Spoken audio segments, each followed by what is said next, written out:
Hi hi everyone, good evening.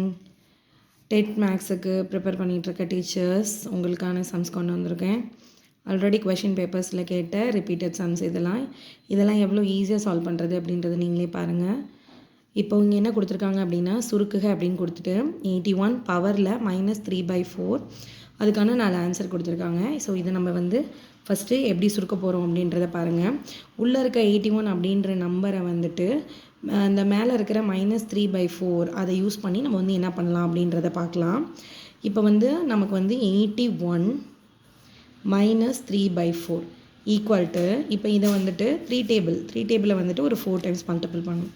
3 3s are 9, 9 3s are 27, 27 3s are 81 அப்படின்னு சொல்லிட்டு வரும்.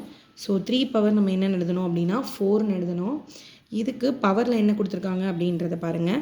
-3/4 இந்த பவரில் உள்ள வேல்யூக்கும் 3க்கு பக்கத்தில் உள்ள வேல்யூக்கும் என்ன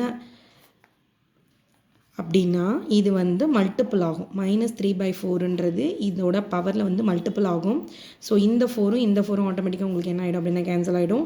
அப்போ 3 பவர் -3 பவரில் மைனஸ் இருந்தது அப்படின்னா அந்த நம்பரை நம்ம என்னென்னு எழுதிக்கணும் அப்படின்னா 1/3/3 அப்படின்னு எழுதிக்கலாம். அப்போது 3 3s are 9, 9 3s are 27. So நமக்கு தேவையான answer 1/27. The answer is B. ஓகேவா டீச்சர்ஸ்? இப்படி தான் ஈஸியாக சிம்பிள் பண்ணலாம். செகண்ட் சம் பார்த்தீங்க அப்படின்னா 64 power 5 into 72 power 15 divide 24 power 15 இதோட மதிப்பு கொண்டு காட்டுங்க அப்படின்னு சொல்லியிருக்காங்க. ஸோ ஏல ஆன்சர் 12 பவர் 14, பியில் ஆன்சர் 12 பவர் 15, சியில் ஆன்சர் 12 பவர் 16 அண்ட் டியில் ஆன்சர் 12 பவர் 17. இதுக்குள்ளே தான் ஏதோ ஒரு நம்பர் மதிப்பாக இருக்க போகுது. ஸோ நம்ம கணக்குள்ளே போகலாம். 64 பவர் 5 இன்ட்டு 72 டிவைடடில் இருக்குது. ரெண்டுத்துலேயுமே பவர் ஒன்றா இருக்குது. ஸோ பவர் ஒன்றா இருக்கிறனால இதை நான் என்ன பண்ணிக்கிறேன் அப்படின்னா ஹோல் பவரில் சேஞ்ச் பண்ணி எழுதிக்கிறேன். 15 அப்படின்னு சொல்லிட்டு நான் என்ன பண்ணிக்கிறேன் ஹோல் பவரில் சேஞ்ச் பண்ணி எழுதிக்கிறேன். 124 is 24, 3 24s are 72, 3 டைம்ஸ் வரும். நெக்ஸ்ட்டு நான் என்ன சேஞ்ச் பண்ணுறேன் அப்படின்னா இந்த 64ன்றதை 4 4s are 16, 16 4s are 64. 4-ஐ 3 times multiple பண்ணும்போது எனக்கு என்ன கிடைக்கிது அப்படின்னா 64 கிடைக்கிது. இங்கே நமக்கு 5 தான் இருக்குது கணக்கில், அப்படி எழுதியாச்சு. இன்ட்டு இதில் பாருங்கள் பேலன்ஸ் என்ன இருக்குது அப்படின்னா 3 பவர் 15 இருக்குது. ஸோ 3 பவர் 15 இந்த நம்பர் என்ன ஆகும் அப்படின்னா மல்டிபிள் ஆகும் உங்களுக்கு. அப்போ 4 பவரில் 15 இன்ட்டு இங்கே பாருங்கள் 3 பவரில் 15 அப்படின்னு வந்துடுது. பவர் மேலே ஒன்றா இருக்குது. ஸோ உள்ளே மல்டிபிள் பண்ணிக்கலாம். அப்போ 4 3s are 12 power 15 is the answer. The answer is B. ஈஸியாக இருக்கா? நெக்ஸ்ட் சம் பாருங்கள். தேர்டு சம் மதிப்பிடுக அப்படின்னு கொடுத்துருக்காங்க. 1500 plus 150 into 2 plus 100 into 3 minus 176 divide 4 அப்படின்னு சொல்லி கணக்கு கொடுத்துருக்காங்க. ஸோ இதை எப்படி நம்ம ஈஸியாக சிம்பிளை பண்ணலாம் அப்படின்றத பார்க்கலாம். எப்போயுமே ப்ராக்கெட்டில் உள்ளது தான் முதல்ல செய்யணும் அப்படின்னு சொல்லுவாங்க. நம்ம ஸ்டெப் பை ஸ்டெப்பாக செஞ்சுட்டே போகலாம் கடகடண்டு. ஸோ 1500 ப்ளஸ் இதை மல்டிபிள் பண்ணால் நமக்கே தெரியும் ஆக்சுவலாக என்ன நம்பர் வரும் அப்படின்னா 300. இதை மல்டிபிள் பண்ணாலும் என்ன வரும் அப்படின்றது தெரியும் 300 மைனஸ் 176 4 ஆல் டிவைட் பண்ணோம் அப்படின்னா 4 4s are 16, balance 1 4 4s are 16. So 44 அப்படின்றது ஆன்சராக வருது. ஸோ 1500 ப்ளஸ் 300 ப்ளஸ் 300ல் 44 மைனஸ் பண்ணோம் அப்படின்னா நமக்கு கிடைக்க வேண்டிய ஆன்சர் 256. அப்போ 1500ஓட ப்ளஸ் 556 ஆட் பண்ணோம் அப்படின்னா நமக்கு கிடைக்கிற ஆன்சர் 2056. இவ்வளோ தாங்க answer. The answer is D. ஈஸியாக என்ன பண்ணிடலாம், ஃப்ராக்ஷன் ஆஃப் த செகண்டில் நீங்கள் என்ன பண்ணிகிட்டே வந்துடலாம். சாதாரண மல்டிப்ளிகேஷன், சாதாரண டிவிஷன், எங்கெங்கே கரெக்டாக நம்ம நம்பர் போட்டு ஆன்சர் கொண்டு வந்தீங்க அப்படின்னா ஈஸியாக சால்வ் பண்ணிட்டு போயிடலாம். ஃபோர்த்து சம் பாருங்கள். என்ன கொடுத்துருக்காங்க அப்படின்னா 1/10 டிவைடட் பை 11ஐ விட 1 டிவைடட் பை 10/11 எவ்வளவு அதிகம் அப்படின்னு சொல்லி கேட்டிருக்காங்க. கன்ஃபியூஸ் பண்ணுற மாதிரி இருக்கும். ஸோ கன்ஃபியூஸ் ஆகாதீங்க, ஈஸியாக போட்டுடலாம். ஸோ ஃபஸ்ட் நம்ம என்ன எடுத்து எழுதிக்கிறோம் அப்படின்னா 1/10/11. கீழே நம்பர் எதுவும் இல்லை, அதனால் நான் என்னென்னு எழுதிக்கிறேன் 1 எழுதிக்கிறேன். 11/1 எழுதிக்கிறேன்.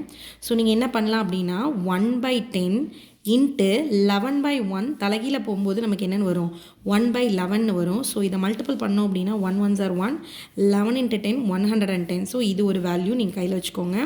நெக்ஸ்ட்டு அடுத்த சம் பாருங்கள். 1 டிவைடட் பை 10/11 கொடுத்துருக்காங்க. ஸோ அதை எப்படி எழுதிக்கலாம் அப்படின்னா 1 டிவைடட் பை 10/11 எழுதிக்கோங்க ஈக்குவல் டு இது மேலே போகும்போது ரெசிப்ரோக்கல் தலைகீழாக போகும். என்ன ஆன்சர் வரும் அப்படின்னா நமக்கு 11/10 அப்படின்னு ஆன்சர் கிடைக்கும். ஸோ இதை நம்ம என்ன பண்ணணும் அப்படின்னா கழிக்கணும். ஏன்னா எவ்வளவு அதிகம்னு சொல்லி கேட்டிருக்காங்க. ஸோ இது எவ்வளோ அதிகமாக இருக்குது அப்படிங்கும்போது நம்ம வந்து கழிச்சு பார்த்து ஆன்சர் சொல்லணும். ஸோ இந்த நம்பரையும் இப்போ சப்ராக்ட் பண்ண போகிறோம். பாருங்கள் 1/110 மைனஸ் 11/10 அப்படின்னு வரும் ஈக்குவல் டு இங்கே பாருங்கள் 110 இருக்குது, இங்கே என்ன இருக்குது 10 மட்டும் இருக்குது. அப்போ 11ஆல் மட்டும் என்ன பண்ணால் போதும், மல்டிபிள் பண்ணால் போதும். கீழே பாருங்கள் எல்சிஎம் எடுக்க போகிறோம். ஸோ இங்கே என்ன இருக்குது 110 இருக்குது. இதை 110 மாற்றணும் அப்படின்னா 11ஆல் மல்டிபிள் பண்ணணும். அப்போ மேலே இங்கே இருக்க 1 அப்படியே இருக்கும், இங்கே இருக்க 11 மல்டிபிள் பண்ணும்போது 11 வந்து 121. ஸோ இதை சப்ராக்ட் பண்ணோம் அப்படின்னா நமக்கு கிடைக்கிற ஆன்சர் 120/110. 0 கேன்சல் பண்ணிட்டீங்கன்னா நமக்கு கிடைக்கிற answer 12/11. The answer is a. அவ்வளோதாங்க, சிம்பிள். 5th சம் என்ன கொண்டு வந்திருக்கேன் பாருங்கள். a = -2 b = 6 எனின் a + b ஹோல் பவர் ஏவோட வேல்யூ என்ன அப்படின்றத இப்போ நம்ம கண்டுபிடிக்க போகிறோம். So a + b whole power a = ஏவோட வேல்யூ -2, பியோட வேல்யூ 6, ஹோல் பவரில் ஒரு -2 உள்ளே பாருங்கள். -2 + 6 வேறு குறி இருக்குங்க. வேறு குறி இருந்தால் கழிங்க. ஓகேவா, ஒரே குறியாக இருந்தால் கூட்டி அதே குறியை போட்டுருங்க. வேறு குறியாக இருந்தால் கழிக்கணும். அப்போ -2ஐயும் +6ஐயும் கழிச்சோம் அப்படின்னா நமக்கு ஆன்சர் வந்து 4. கழிச்சதுக்கப்புறம் எது பெரிய நம்பர்னு பாருங்கள். 6 தான் பெரிய நம்பர், அதனால் ப்ளஸ் சிம்பிளில் தான் இருக்கணும் ஆன்சர். ஸோ பவரில் இருக்கிறது -2. பவரில் மைனஸ் இருந்தது அப்படின்னா அதை ப்ளஸ்ஸாக மாற்றணும். அதுக்கப்புறம் தான் நம்ம வேல்யூ கண்டுபிடிக்க முடியும். ஸோ அதை ப்ளஸ்ஸாக மாற்றணும் அப்படின்னா இதை வந்து 1/ன்னு கொண்டு போகணும். 1/4 to the power of 2 அப்படின்னு வரும். அப்போ 1/4 4 த ஆன்சர் 16. அப்போ நமக்கு கிடைக்க வேண்டிய ஆன்சர் 1/16.